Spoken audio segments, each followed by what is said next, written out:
strategy we're putting forward now is for the national highway to bypass Wallhead, go straight through along the upgraded Minmi Road. Because the highway would now take North Coast holiday traffic. Mr. Torres said the importance of the highway to this region cannot be overlooked. For the politicians from locals about this state-funded part. That's where the real trouble is now. The public displays have already unearthed some problems, which can apparently be avoided by minor deviations in the highway. The Federal Minister of Transport, Peter Morris, says the feedback from the public shows such an approach is justified. He is adamant that individual submissions will be fully considered. All of those submissions and points of view are going to be considered by my officers and respectively with the Department of Main Road officials.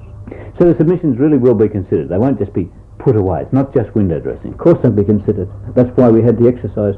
Admittedly, it's been a new experience for a lot of people in the Newcastle region to be asked their opinion before governments make the principal decisions, but it vindicates our policy of public participation in transport, and certainly, as I said, they'll be considered and we'll then come forward with a final decision on where the route should be.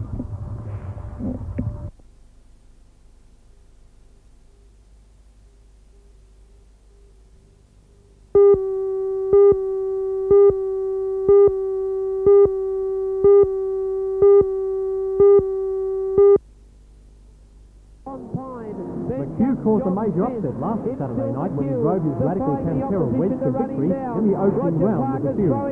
Driving a superbly judged race, McHugh defeated Roger Clark in his Ford Thunderbird and John Pine in his Commodore wedge. However, under the conditions of the series, McHugh will have to start at the rear of the field tomorrow night with Clark and Pine just ahead on the grid. In the hot rod division, current New South Wales champion Alan Bates of Singleton has quickly established his superiority. Bates won his second successive final at the Motordrome last weekend and shattered the 10-lap record in the process. Racing begins at 7 o'clock tomorrow night. It's the Division 2 classes racing before the A-grade program. Second, Gillespie third, Jeffs in fourth.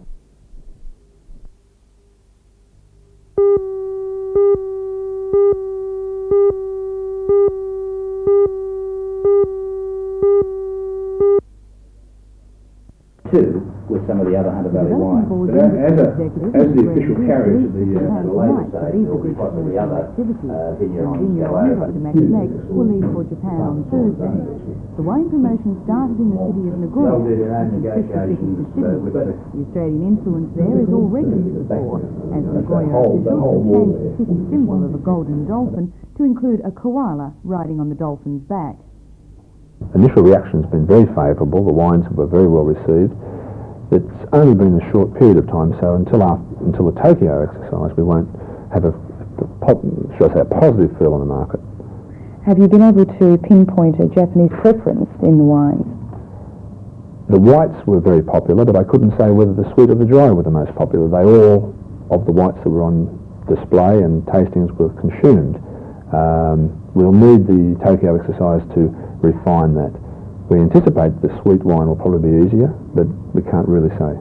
Are there going to be any major changes between the Nagoya promotion and the Tokyo one? Only in terms of scale and size. There'll be much more effort in the Tokyo one. It's a bigger marketplace, both in the public display and tastings, but also in the private tastings for members of the industry.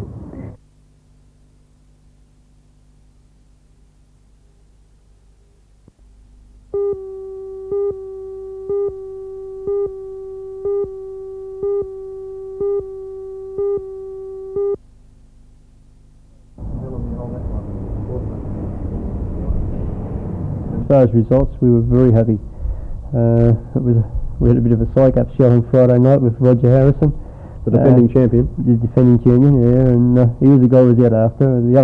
The other blokes didn't really worry us. We was worried about Roger's horsepower, and the only way to beat him was the brain. So we took him out to dinner on the Friday night, and we got him half drunk, and I started telling him how bad that first corner was and how bad the second one was, and from then on Roger was using his brakes. He used his brakes all day Saturday in practice, and we had him. Do you think the rain, you're a notorious rain driver, do you think the rain helped you too? Yeah, well, Roger's got probably 200 horsepower more than I've got, and with 200 horsepower, with the sun shining, it's very hard to beat. But I believe, Ron, you had your problems yourself. I believe you went through a number of clutches. Yeah, we've gone for about 5 clutches for the weekend, because of the power of the engine, and the tyres are so sticky, they just blew clutches out all weekend. Well, where to now for Warren Brown, the Australian title holder? Heaven. Who knows? We were going to retire. We've had a bit of a talk at home, and everybody's pretty keen on me running again next year and defending the title. So hopefully, if my sponsors, French brothers, will come to our party next year, we'll be there again. Yeah.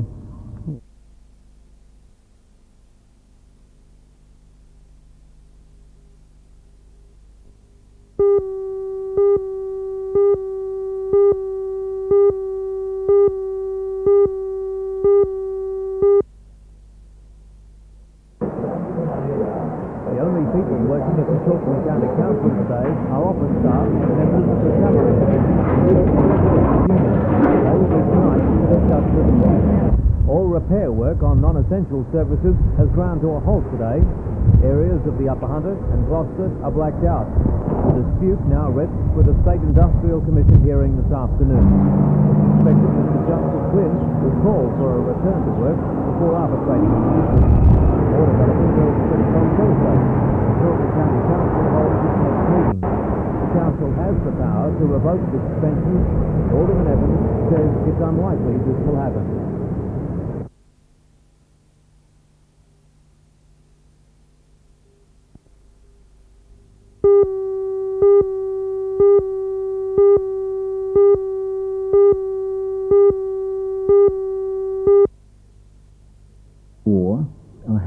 It was bad health that forced Mr. Simon to make the hard decision to resign. The job involved travelling long distances, something which he says is becoming harder every day. But his energy and commitment to deaf and blind children remained right up to the last moment. Today he showed us proudly the local Braille library, which is growing every day, with the introduction in Sydney of a computer Braille printer. Mr. Simon recalled that some of the youngest children he has helped over the years are now married with children of their own. He says the highlight of his career was a meeting with Helen Keller. And one of the things that always stuck in my mind was a little thing that she said was, the greatest and most beautiful things in this world cannot be even seen or touched. They must be felt from the heart.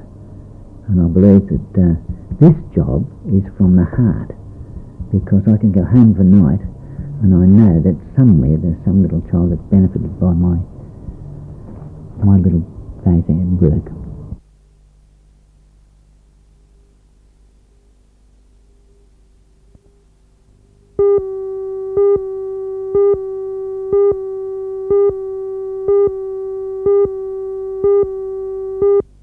Their support for the issues before us. Meeting, about 500 Firstly, Public Service John Association McBain, members Secretary of the Labor Council of still New South underway Wales. a short time ago, but is expected to finish at about midday. The Public Service Association of New South Wales says contributors to its superannuation will be 27% worse off under the new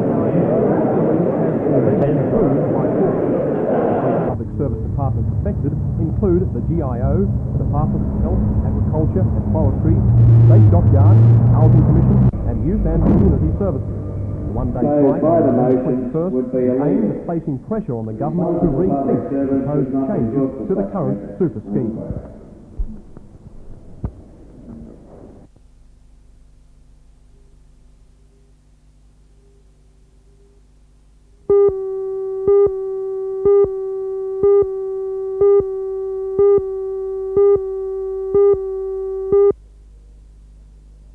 Yes, the problem in the Harbour Channel is uncovered by routine depth soundings carried out by the Maritime Service. Between number 5 and 7. Depth coming as something of surprise. You get two Since the flows harbour deep was carried out, coming the down. channel If you has remember, remained clear of silt.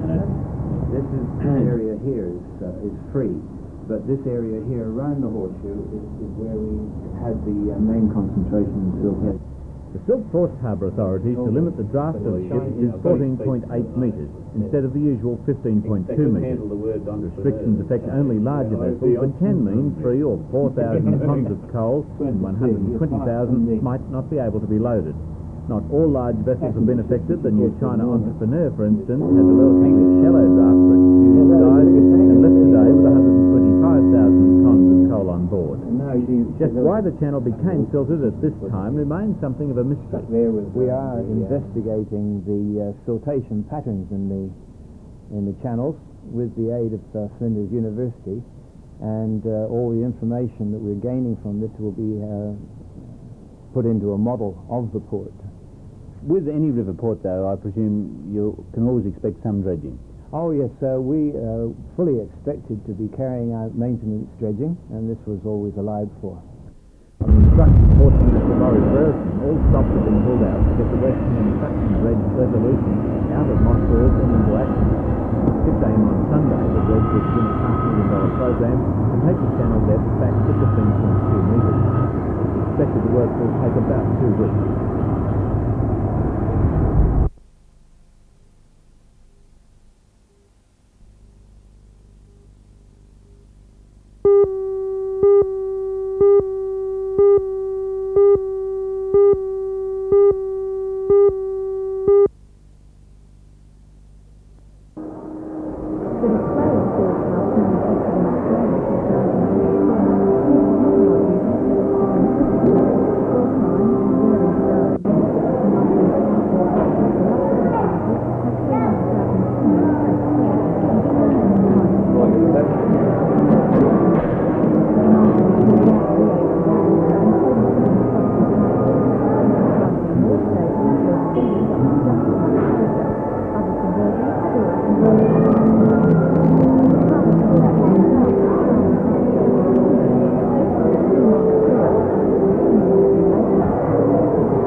modern cars have been several by design and the range of complete solutions are very late on the road and electronic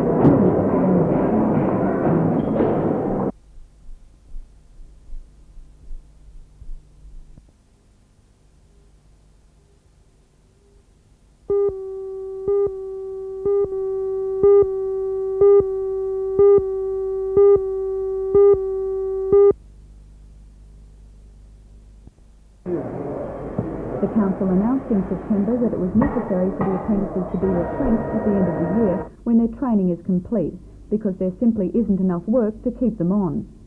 The Electrical Trades Union regional organiser, Mr Bob Ritten, however, remains unconvinced that employment can't be found for the majority of the apprentices.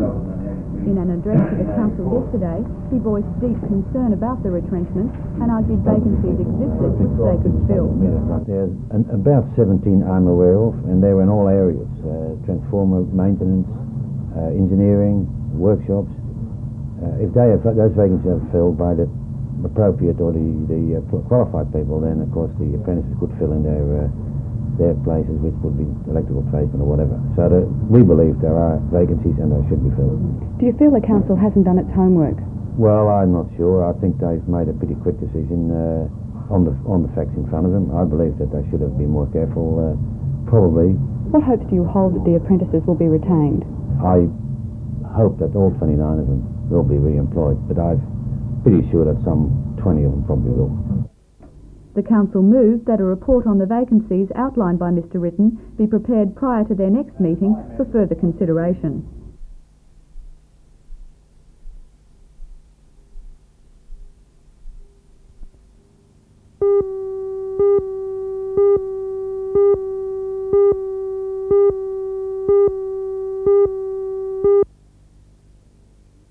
Everton, playing in the blue shirts, launched their first attack in only the second minute.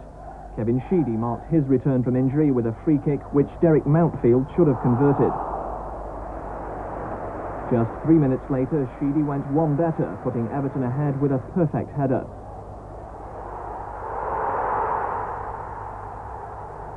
But he had to delay his celebrations after a collision with United's Kevin Moran. Everton went 2-0 up in the 24th minute when Adrian Heath's pace created the opening once again for Sheedy.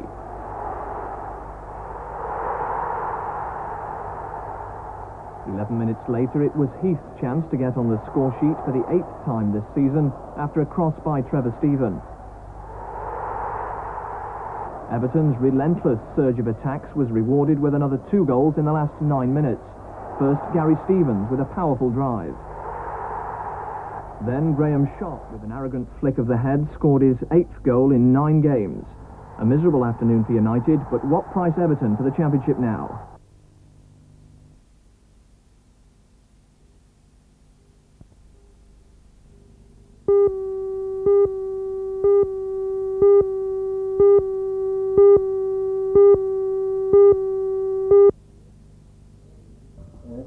Good morning, everyone, and welcome. Well, if you've got money to invest, I must admit there's not much around at the moment by way of semi-governmental loans. We might have to wait a week or so for a new Treasury bond issue. Treasury bonds, of course, can be bought with amounts of $1,000 and upwards, and of course, in the case of Aussie bonds, the current interest rate of 11.25% means a minimum investment of $100. But whether you've got a couple of $100 or a few thousand or 50,000 or 100,000, and fixed interest investments are what you're looking for, don't ignore first-class company debentures. And I'm talking about debentures like Beneficial Finance, Elders Lensworth, Custom Credit, AGC, and of course, one of my favourites, National Bank Properties. Now, National Bank Properties currently is offering an interest rate of 13.25%. Now, interest rates can change pretty quickly, so I hope by the time this segment goes to air, the rate won't have been reduced any further. Let's hope not. But we're talking about a top rate of 13.25%. And let's not forget Beneficial Finance. They've issued a new prospectus, and I might add that Beneficial Finance is now owned by the State Bank of South Australia, so that will certainly add to their status. They're also offering what we call a deferred interest debenture, and I've mentioned these from time to time. Now, with regard to deferred interest debentures, you are to all intents and purposes deferring, as the name implies, the interest until the end of the investment period. So if you're coming up for retirement 3 or 4 years from now, and you're a high taxpayer, and you don't want to pay tax on the interest earned, then deferred interest debentures might be for you, because when they mature, you can take your interest, and if you plan your retirement planning correctly, you'll probably find that you're in a lower tax scale or you're not paying any tax whatsoever. I'll have more to say about Beneficial Finance deferred interest debentures next time with regard to young people, but whether it's deferred interest debentures or ordinary debentures, get that money working as quickly as possible before interest rates fall further. I'll see you next Monday.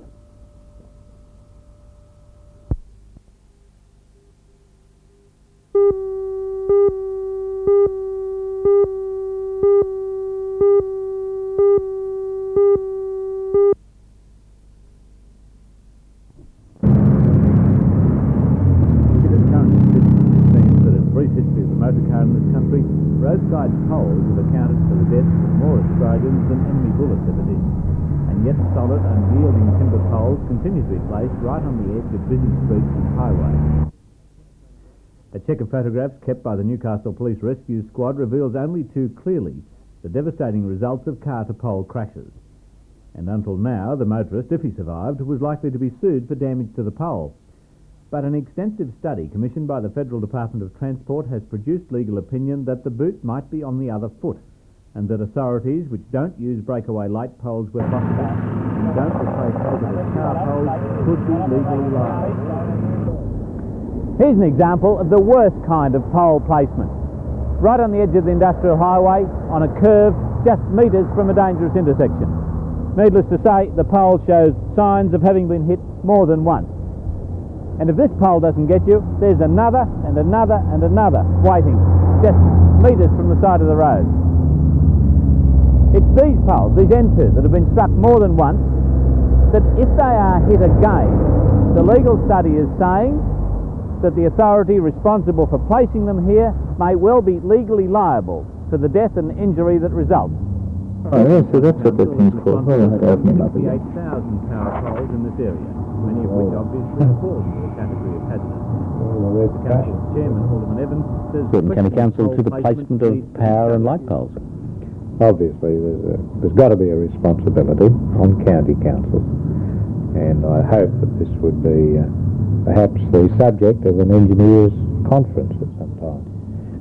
Will you be taking action within the Shortland County Council to identify hazardous poles and do something about having them moved? It would be my concern, yes, because I know that the Energy Authority will even assist financially. If poles are identified, which I guess we'd only have to go to the Police Department or the Traffic Facilities Committee, they keep a record of all accidents, particular fatalities, well then I think it would be incumbent on this council to have a look at the situation, to cost it, and if possible remedy it, yes.